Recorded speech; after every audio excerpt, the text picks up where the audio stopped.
ಬಂದರೆಲ್ಲ ಸೋದರ ಮಾವನ ಕೈಯಲ್ಲಿ ಮಡಿದಿದ್ದ ಗುರುತು ಬಿದ್ದಿದ್ದ ಜೈಲಿನಲ್ಲಿ ಹುಟ್ಟಿದ ಕೃಷ್ಣ ನಾನು ಯಾಕೆ ಬಂದೆ, ಇಲ್ಲಿ ತಪ್ಪು ಮಾಡಿದೆ ಅನ್ನಿಸ್ತೋ ಏನ್ ಕಥೆಯೋ. ಆದ್ರೆ ದೇವಕಿ ಆ ತಾಯಿ ಮಹಾಭಾಗ್ಯ, ಲೋಕಕ್ಕೆ ಎಂಥ ಮಗುವನ್ನು ಕೊಟ್ಟಳು. ಬ್ರಹ್ಮಣ್ಯೋ ದೇವಕಿ ಪುತ್ರ ಬ್ರಹ್ಮಣ್ಯೋ ಮಧುಸೂದನೋ ಸರ್ವಭೂತಸ್ಥಮೇಕಂ ನಾರಾಯಣಂ ಕಾರಣರೂಪಮಕಾರ ಪರ ಬ್ರಹ್ಮೋ. ದೇವಕಿ ಹೆಸರು ಹತ್ತಿ ಕೂತಿತು ವೇದದಲ್ಲಿ. ಯಾಕೆ ಅಮ್ಮ, 10x10 ಜಾಗ ದೊಡ್ಡದಲ್ಲ ತಾಯಿ, ನಿನ್ನ ಗರ್ಭದಲ್ಲಿ ಜಾಗ ಕೊಟ್ಟೆ ನಾವು ಅವತಾರ ಮಾಡುವುದಕ್ಕೆ. ದೇವಿಕಿ ಜಠರ ಎಷ್ಟು ಪವಿತ್ರವಾದದ್ದು. ಶ್ರುತಿ ಶಿರಸ್ಸು ಎಷ್ಟು ಪವಿತ್ರವೋ ಅಷ್ಟು ಪವಿತ್ರವಂತೆ. ನಂಬಿಮೂತ್ತ ಪಿರಾನ್ ದೊಡ್ಡಣ್ಣ ಬಲರಾಮ ದೇವರ ಅವತಾರ ಮಾಡಿದ್ರು ಮೊದಲು. ಷಡ್ಗರ್ಭಗಳು 6 ಹಿರಣ್ಯಕಶ್ಯಪನ ಪೂರ್ವ ಜನ್ಮದ ಪುತ್ರರು ದುಷ್ಟರು ತಂದೆ ಕೈಯಲ್ಲಿ ಸಾಯಬೇಕು, ಕಂಸನ ಕೈಯಲ್ಲಿ ಸಾಯಬೇಕು ಅಂತ ಶಾಪ ಇದ್ದದ್ರಿಂದ ಅವರು ಹುಟ್ಟಿದ್ರು, ಹೋದರು. ಕಂಸನ ರೂಪಾಂತರದಲ್ಲಿ ದೇವಿಕಿ ಗರ್ಭಕ್ಕೆ ಪುಣ್ಯವಾಚನೆ ಯಾರು ಮಾಡಿದ್ರು, ಗರ್ಭಶುದ್ಧಿ ಯಾರು ಮಾಡಿದ್ರು, ಅವಳಿಗೆ ಸೀಮಂತ ಯಾರು ಮಾಡಿದ್ರು, ಮಂತ್ರ ಯಾರು ಹೇಳಿದ್ರು. ಅದಕ್ಕಾಗಿ ಸಂಪರ್ಕಡಿ ಶಲ್ವಾ ಬಲದೇವ ಉಂಬಿಯಂ ಸಂಪರ್ಕಡಿ ಶಲ್ವ.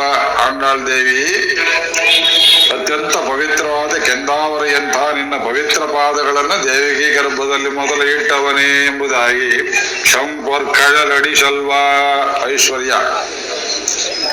ತಮ್ಮ ಬರ್ತಾ ಇದ್ದಾನೆ ಕೃಷ್ಣ, ಈ ಗರ್ಭಶುದ್ಧಿ ಆಗಬೇಕು ಅಂತ 6 ಜನ ದುಷ್ಟಪುತ್ರರು ಏನು ಕಂಸನ ಕೈಯಲ್ಲಿ ಕಾಲನೇಮಿ ಕೈಯಲ್ಲಿ ಸತ್ತರು, ಅವರು ಹೋದದಿಗೆ ಪುಣ್ಯವಾಚನ ಮಾಡುವಂತೆ ತನ್ನ ಪವಿತ್ರ ಪಾದವನ್ನು ದೇವಿಗೆ ಗರ್ಭದಲ್ಲಿ ಊರಿ ಸ್ವಾಮಿಗೆ ಜಾಗ ಮಾಡಿಕೊಟ್ಟು ಹೋಯಿಟ್ಟವರೇ, ಅಲ್ಲಿ ಹೋಗಿರ್ತೀನಿ ನಿನಗಿಂತ ಅಡ್ವಾನ್ಸ್ ಅಂತ ಹೇಳಿ ಇಲ್ಲಿ ಶೇಷ ರೂಪದಲ್ಲಿ ಅವನಿಗೆ ಎಳೆಯಲ್ಲಿ ಒಂದು ಹನಿ ಮಳೆಯಲ್ಲಿ ಏನ್ ಭೋರ್ಗರಿಯುವ ಮಳೆ, ಅಲ್ಲಿ ಹೋಗಿ ಅಲ್ಲಿ ದೇವಿಕಿ ಗರ್ಭದಲ್ಲಿ ಹುಟ್ಟಿದ್ರು.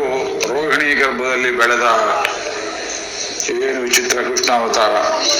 ಗೋಕುಲದಲ್ಲಿ ಬಾಲಲೀಲೆಗಳನ್ನೆಲ್ಲ ಮೆರೆದ ಸ್ವಾಮಿ. ಒಂದು ದಿವಸವೂ ದೇವಿಕೆಯನ್ನು ಮರೆಯಲಿಲ್ಲ. ಅವಳು ಕೇಳ್ಕೊಂಡು ನಾನು ಏನ್ ಮಾಡ್ಲಿ, 100 ಜನ್ಮದಲ್ಲಿ ನೀನ್ ನನಗೆ ಮಗನಾಗಬೇಕು ಅಂತ, ನಿನ್ನಂಥ ಮಗ ಬೇಕು ಅಂತ ಕೇಳಿದ್ಲು. ಅಯ್ಯೋ, ನನ್ನಂಥ ಮಗನನ್ನೆಲ್ಲಮ್ಮ ಹುಡ್ಕೊಂಡ್ಬರ್ಲಿ, ಅವಳಿಗೆ ವೇದಾಂತ ಜ್ಞಾನವಿಲ್ಲ. ಕೃಷ್ಣನಂತಹ ಮಗು ಇನ್ನೊಂದು ಮಗು ಲೋಕದಲ್ಲಿರೋ ಶಕ್ಯವಿಲ್ಲ ಅಂತ ಗೊತ್ತಿಲ್ಲದ ಮುಗ್ಧೆ ಎಲ್ಲಿ ವೇದಾಂತ ಓದಿದ್ದು, ಯಾರ ಕೈಲಿ ಪಾಠ ಕಲ್ತಿದ್ದು ದೇವಿಕಿ. ಆದ್ರೆ ವರ ಕೇಳ್ಕೊಂಡಿದ್ದು, ಕೊಟ್ಟಿದ್ದಾಯ್ತು. ಇನ್ನಿಬ್ರು ತಪಸ್ಸು ಮಾಡಿದ್ರು, 4 ತಪಸ್ಸು ಮಾಡಿ ಒಂದು ಮಗುವನ್ನು ಹಡೆದ್ರು. ಅಹ್ಯಮಣವಾಳ ನಾಯನಾರ್ ಸ್ವಾಮಿಗಳು ಆಚಾರ್ಯ ಹೃದಯ ಎಂಬ ಗ್ರಂಥದಲ್ಲಿ ಹೇಳ್ತಾರೆ, ಇಬ್ಬರ ತಪಸ್ಸಿನಿಂದ 4 ಹುಟ್ಟಿದ್ರು ರಾಮಾವತಾರದಲ್ಲಿ. ರಾಮ, ಲಕ್ಷ್ಮಣ, ಭರತ, ಶತ್ರುಘ್ನ. 4 ತಪಸ್ಸಿನಿಂದ ಒಬ್ಬ ಹುಟ್ಟಿದ್ದು ಕೃಷ್ಣ. ನಂದಗೋಪ ಮಹಾರಾಜರು, ಯಶೋದೆ, ಈ ಕಡೆ ಇಲ್ಲಿ ವಸುದೇವ ದೇವಿಕೆಯರು 4 ತಪಸ್ಸು ಮಾಡಿ ಒಂದು ಮಗುವನ್ನು ಹಡೆದರು. ಇಡೀ ಲೋಕ ತಪಸ್ಸು ಮಾಡಿ ಒಬ್ಬ ಕೃಷ್ಣನನ್ನು ಹಡೆದರು. ಅದ್ರಲ್ಲಿ ನಮ್ಮ ತಪಸ್ಸಿಲ್ವೇ? ಅದ್ರಲ್ಲಿ ನಿಮ್ ತಪಸ್ಸಿಲ್ವೇ? ತಪಸ್ಸು ಅಂದ್ರೆ ಏನು? ಬೈಕೆ, ಬಾರೋ ಬಾರೋ ಬಾರೋ ಕೃಷ್ಣ, ಬಾರೋ ಕೃಷ್ಣ. ಈ ಊರಲ್ಲಿ ಎಷ್ಟು ಕೃಷ್ಣ ಭಕ್ತಿ ಇದೆ, ಮುಗ್ಧ ಜನಗಳು. ಈ ಊರಿಂದು ಸಣ್ಣ ಹಳ್ಳಿ ಇದು, ಸ್ವಲ್ಪ ಮೇಲ್ಕೋಟೆಗಿಂತ ದೊಡ್ಡದಷ್ಟೇ. ಈ ಊರಲ್ಲಿ ನೋಡಿ ಕಚ್ಚಿ ಜನಗಳು, ಕ್ಷತ್ರಿಯರು ಕಟ್ಟಿರುವಂತಹ ಒಂದು ವಸತಿ ಗೃಹ. ಇಂತಹದ್ದು ಅನೇಕ ವಸತಿ ಗೃಹಗಳು ಅತಿಥಿಗಳಿಗೋಸ್ಕರವಾಗಿ ಏನು ಕಟ್ಟಿದ್ದಾರೆ, ಅವೆಲ್ಲದರ ಒಟ್ಟು ಕೆಪಾಸಿಟಿ ಇರುವುದು 12,000 ಅತಿಥಿಗಳು ಮಾತ್ರ ಏಕಕಾಲದಲ್ಲಿ ಉಳಿದುಕೊಳ್ಳುವುದಕ್ಕೆ. ಇವತ್ತು ಅವರು ಅವರು CID ಮೂಲಕ ಸಮಾಚಾರ ಹೇಳ್ತಾರೆ, ಈ ಕ್ಷಣದಲ್ಲಿ ಇವತ್ತು ಇಲ್ಲಿ 25,000 ಜನ ಇದ್ದಾರೆ. ತುಂಬಾ ಕಡಿಮೆಯೇ.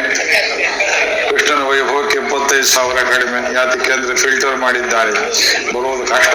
ನಿಧಾನವಾಗಿ ಕಷ್ಟಪಟ್ಕೊಂಡು ಬನ್ನಿ. ಒಂದ್ ಕಡೆ ಬರ್ತೀರಾ, ನೀವೆಲ್ಲ ಎಷ್ಟು ಹಣ್ಣುಗಾಯಿ ನೀರ್ಗಾಯಿ ಆಗಿದ್ದೀರಿ. ನಾನು ಇವತ್ತು ನೋಡಿದ್ದೇನೆ, ನಾವು ಹೇಗೆ ಹಣ್ಣುಗಾಯಿ ನೀರ್ಗಾಯಿ ಆಗಿದ್ದೀವೋ ನೋಡು. ಭಾಗ್ಯ ನಿನ್ನೆ ನಿಮಗೆ ಬರಲಿಲ್ಲ. ನಿನ್ನೆ ನಾವು ಹಾಗಾಗಿದ್ವು. ಸ್ವಲ್ಪ ನಿಮಗಿಂತ ಸ್ವಲ್ಪ ವಾಸಿ. ಯಾಕೆಂದ್ರೆ ಒಂದು ವಿಷಯ ಒಪ್ಕೋಬೇಕು, ಏನ್ ಬೇರೆ ಇಲ್ಲದೆ ಇದ್ರು ನಿಮ್ಮಲ್ಲಿ ಅನೇಕರಿಗಿಂತ ನಾನು ವಯಸ್ಸಲ್ಲಿ ದೊಡ್ಡವನು, ಗೂಬೆ ಇದ್ದ ಹಾಗೆ. ಎಷ್ಟು ಗೂಬೆ ಆಗಿದ್ದವನು, ಒಂದೇ ಸಮ ಬಸ್ಸಲ್ಲಿ ಕೂತು ಬಂದಿದ್ದೀನಿ 400 ಕಿಲೋಮೀಟರ್. ಎಲ್ಲಿ? ಕೃಷ್ಣ ಅವತಾರ ಸಮಾಪ್ತಿಯ ಜಾಗದಿಂದ ಸ್ವಾಮಿ ಅತ್ಯಂತ ವೈಭವದಿಂದ ಅತಿ ಮನೋಹರವಾದ ಲೋಕಮೋಹಕ ಚೇಷ್ಟಿತಗಳನ್ನು ಮಾಡಿ ತನ್ನ ಸರ್ವಸ್ವವನ್ನು ಲೋಕಕ್ಕೆ ಹೊರಟು ತೋರಿಸಿದಂತ ಅತ್ಯಂತ ಪ್ರಬುದ್ಧವಾದ ಮಹಾರಾಜನ ವೇಷ. ದ್ವಾರಕಾಧೀಶ ಮಹಾರಾಜ ಅಂತಾರ ಅವನನ್ನ. ಒಂದು ದಿವಸಕ್ಕೆ 17 ಸಲ ಸಿಹಿ ಊಟ ಮಾಡ್ತಾರೆ ಸ್ವಾಮಿ. ಎಂತ ಹೊಟ್ಟೆರಿ ಅದು! ಉಲಹ ಮುಂಡೆ ಬೆರುವಾಯ, ಇಡೀ ಲೋಕವನ್ನು ನುಂಗಿದವನು, ಉಗುಳಿದವನು, ಅಳೆದವನು, ಹೊಟ್ಟೆ ಇಟ್ಕೊಂಡವನು.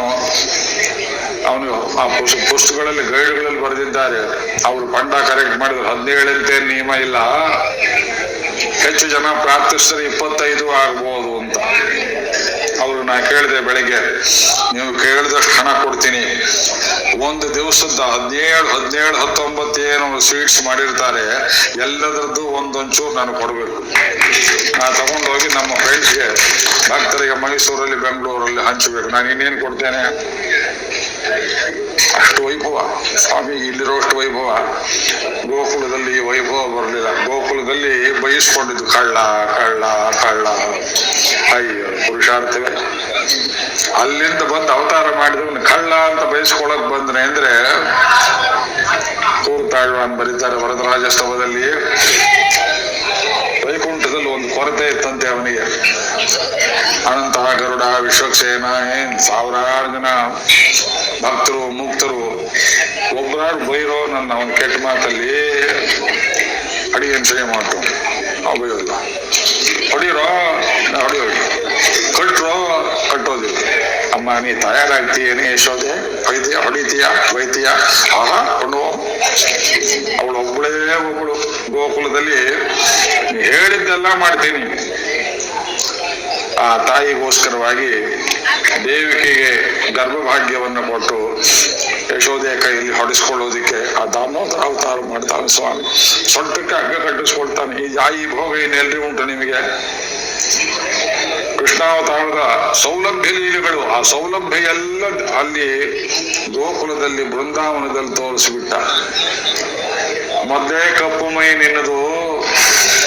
ಕಾಡಲ್ಲೆಲ್ಲ ಬೆಳಗಿಂದ ಸಂಜೆ ತನಕ ಒಂದು ಕಡೆ ಬಿಡದೆ ಸುತ್ತಾಡ್ಕೊಂಡ್ಬಂದ್ರೆ ಇನ್ನಷ್ಟು ಕಪ್ಪಾಗಿ ಲ್ಯಾಂಟ್ರನ್ ಹಿಡ್ಕೊಂಡು ನೋಡ್ಬೇಕು. ಕಾನಗವೆಲ್ಲ ತಿರಿಂದು ಒಂದು ಕರಿಯ ತೆರಿಮೆಯಲ್ಲಿ ವಾಡ. ಬಾರೋ, ಮೈ ತುಂಬಾ ಧೂಳಾಗಿದೆ, ಒರೆಸ್ತೀನಿಪ್ಪ, ಎಣ್ಣೆ ಹಚ್ತೀನಿ, ಸ್ನಾನ ಮಾಡ್ತೀನಿ. ಬಂಡು ಕೃಷ್ಣ ಅಂದ್ರೆ ಮಹಾವಕ್ರ. ಸ್ನಾನ ಮಾಡು ಅಂದ್ರೆ ಬೇಡ, ಬೇಡದಿರು ಹೋಗೋದು. ಈಗ ಸ್ನಾನ ಮಾಡಬೇಕು ನಾನು. ನೆಲ್ಲಿಕಾಯಿ ಸೊಪ್ಪು ಎಲ್ಲ ಹಾಕಿ ಕಡಾರದಲ್ಲಿ ಸಿದ್ಧ ಮಾಡು, ನನಗೆ ಇವತ್ತು ಕಜ್ಜಾಯ ಬೇಕು, ಇವತ್ತಿಂತ ಪದಾರ್ಥ ಬೇಕು. ಶತಮಂಡ ನಾವು ಬೈಯೋದು ಅವನು ಭೋಗ್ಯ. ಇಲ್ಲಿ ತನಕ ಬಂದು ಬೈ ನನ್ನ ಅಂತ ಇಲ್ಲಿ ಪಕ್ಕದಲ್ಲಿ ನೋಡಿ ಎದುರು ಬೆಳಿಗ್ಗೆ ಸಂಧ್ಯಾವಂದನ ಮಾಡೋಕೆ ನಿಲ್ತೇನೆ. ಗೋಪುರ, ಆ ಗೋಪುರದಲ್ಲಿ ಅಡಿಗಡಿಗೆ ಆ ಗೋಪುರದ ಧ್ವಜವನ್ನು ಬದಲಿ ಮಾಡ್ತಾರೆ. ನಿಮ್ಗೆ ಗೊತ್ತಿಲ್ಲ ಅನೇಕರಿಗೆ. ನಾನು ಪುಸ್ತಕದಲ್ಲಿ ಓದಿದ್ದು ಒಂದು ದಿವಸಕ್ಕೆ 100 ಸಲ ಬಾವುಟ ಚೇಂಜ್ ಮಾಡ್ತಾರೆ ಅಂತ. ಅವರು ಪಂಡ ಹೇಳಿದ್ರೆ ಹಾಗೇನ್ ನಿಯಮ ಇಲ್ಲ. ಯಾರು ಪ್ರಾರ್ಥನೆ ಮಾಡಿ ಅದಕ್ಕೆ ಅಷ್ಟು ಸಲ ಬೇಕಾದ ಹಣ ಕಟ್ಟಿದ್ರೆ ಎಷ್ಟು ಸಲ ಬೇಕಾದ್ರೂ ಬದಲ 1 ಲಕ್ಷ ರೂಪಾಯಿ ಕೊಡ್ಬೇಕಂತೆ. ಹೇಳಿದ್ದು ಅದು ಕಟ್ಟಿ ಧ್ವಜ ಹಾರಿಸ್ಬೇಕು ಅಂತಂದ್ರೆ ಇಲ್ಲಿ ಬಂದಿದ್ದೀವಿ 7 ದಿವಸದಲ್ಲಿ ನೀವು ನೋಡ್ಬೇಕಾದ್ದು ನನ್ನಲ್ಲ. ಆ ಧ್ವಜ ಏರಿಸ್ತಾರೆ, ನೀವು ನೋಡ್ತಾ ಒಬ್ಬನೇ ಒಬ್ಬ ನಿಂತ್ಕೊಳ್ತಾನೆ ಮಹಾನುಭಾವ. ಹುತ್ತದಂತಹ ಕ್ಷೇತ್ರದಲ್ಲಿ